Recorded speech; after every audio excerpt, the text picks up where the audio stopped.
When Buddha got enlightened on the full moon day in the month of May, he kept silent. For a whole week, he did not say a word. Mythology says that all the angels in the heaven got frightened and said, "Once in a millennium someone blossomed so fully like Buddha." Now he is silent, is not saying a word. It is said all the angels approached Buddha and asked him to say something. Please speak something. Buddha said, "Those who know, they know, even without my saying, and those who do not know, they will not know by my words." Any description of life to a blind man is of no use. One who has not tasted the ambrosia of existence, of life, no point in talking to them about it. "So I am silent," he said. "How can you convey something so intimate, something so personal? Words cannot." And many scriptures in the past have declared, "Words end where truth begins."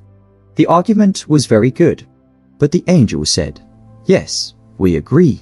What you say is right." But Buddha, consider those who are on the borderline.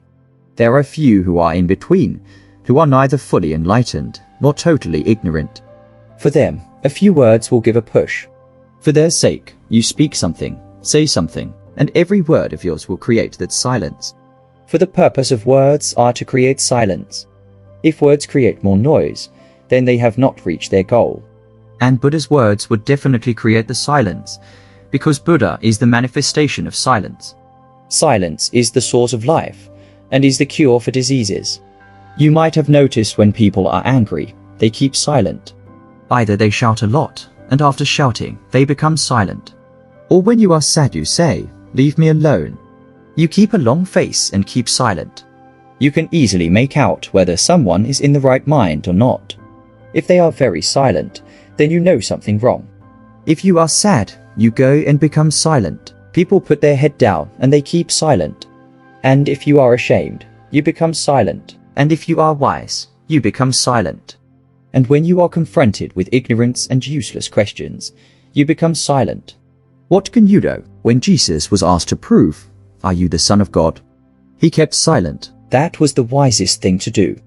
When you are demanded for proof of something which is beyond proof, the remedy is silence. You are telling someone you have a pain in your leg, and they ask you, "Come on, prove it to me. How do I believe you?" How can you prove your pain? When you cannot prove something as gross as pain, how can you prove something so intimate as enlightenment, as divinity? Wise become silent. There is an old Sanskrit proverb that says, "Distortion is the root of speech." The moment you start speaking, you have distorted. Words cannot capture existence, but silence can. Space and silence are synonymous. Joy, fulfillment brings the silence. Desire brings noise. Silence is the cure, because in silence you come back to the source, and that creates joy. That's why when someone is sad, they become silent, and they get rid of their sadness. They come out. They're supposed to come out with joy or some calmness, at least. Buddha was the manifestation of silence. His silence had come from saturation, not from lack. Lack creates complaints and noise. Saturation brings silence. Look at the noise in your mind. What is it about? More money, more fame, more recognition, fulfillment, relationship. The noise is about something. Silence is about nothing. Do you see what I am saying? Silence is the basis. Noise is the surface, is the outer. Noise indicates lack, need, want. Buddha's life was not of lack, need or want. From the very beginning, he lived a very saturated life. Any pleasure would just be at his feet the moment he wanted it.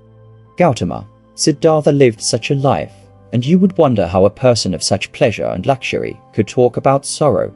One has to experience sadness, sorrow, misery in the world in order to speak about it. But Buddha said the first principle, first truth, he discovered was there is sorrow.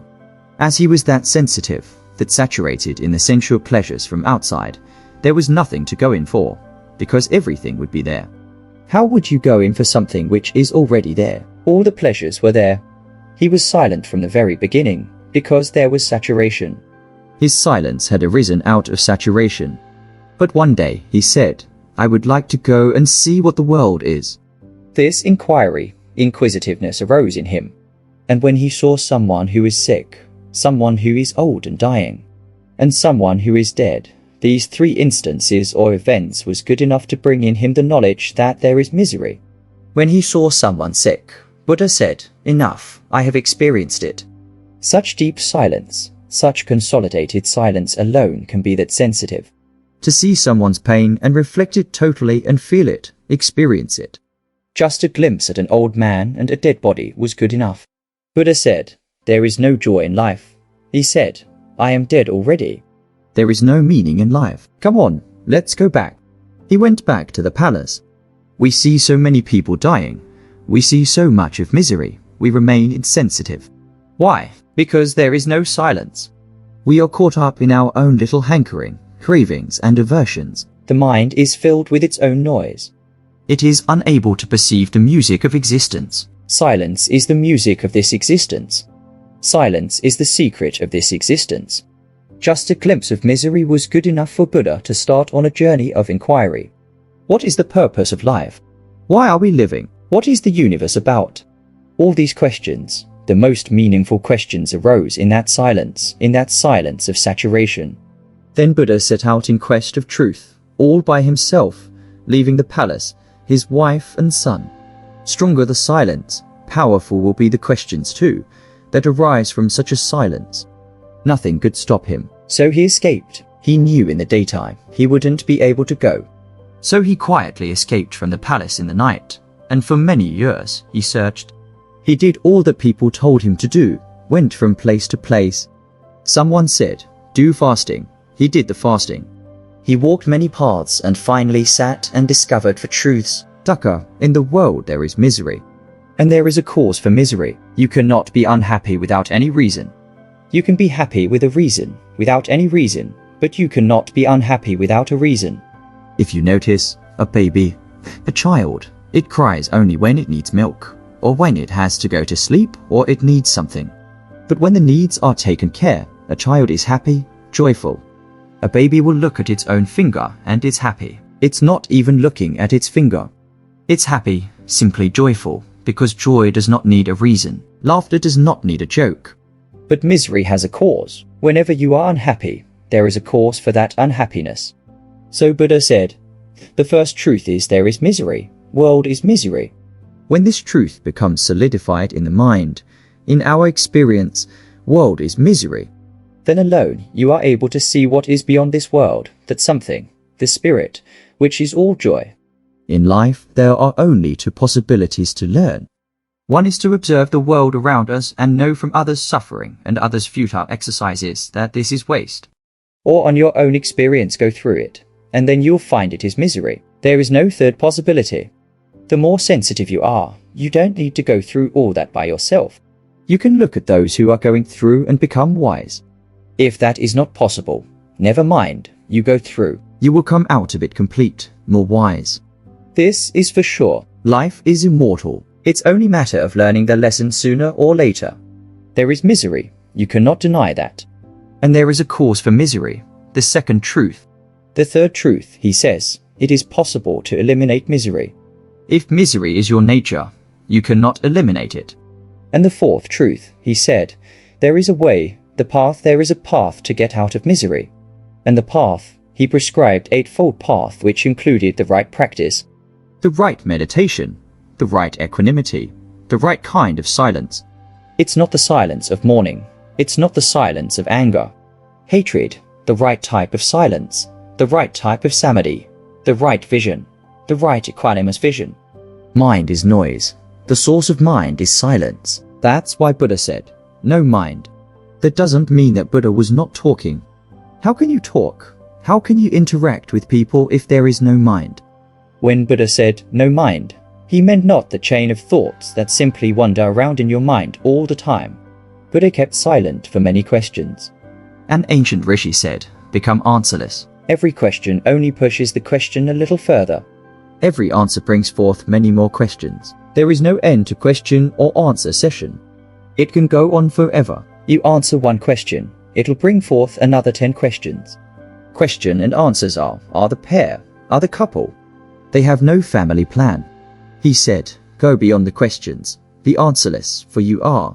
Your being has the solution to all the questions. Turn every question into wonder. Ho, you know, what is the difference between question and wonder? A question creates violence. wonder creates silence. A question is looking for an answer. Wonder is another question not looking for an answer. Do you see what I am saying? You wonder, what about this? I wonder how beautiful this is. The astonishment of wonder does not seek for an answer. It brings you home to silence. And such intelligent, intellectual genius, when they are asked to take a bow and beg, just imagine, what would be the fate of those people? They became embodiment of compassion. Observe the sensations, observe the emotions, and observe your true nature. What is the true nature? It is peace, it is compassion, it is love, it's friendliness, and it is joy. And silence gives birth to all this. Silence swallows the sadness, guilt, misery, and gives birth to joy, compassion, and love. And that's exactly what the life of Buddha was. He came to take away the misery, the guilt, the fear, the arrogance, the ignorance, and bring back wisdom, strength, beauty, knowledge, and peace. And it is available for you now, here, everywhere. Everyone can enjoy and cross the samsara. You see what I am saying? That much for today.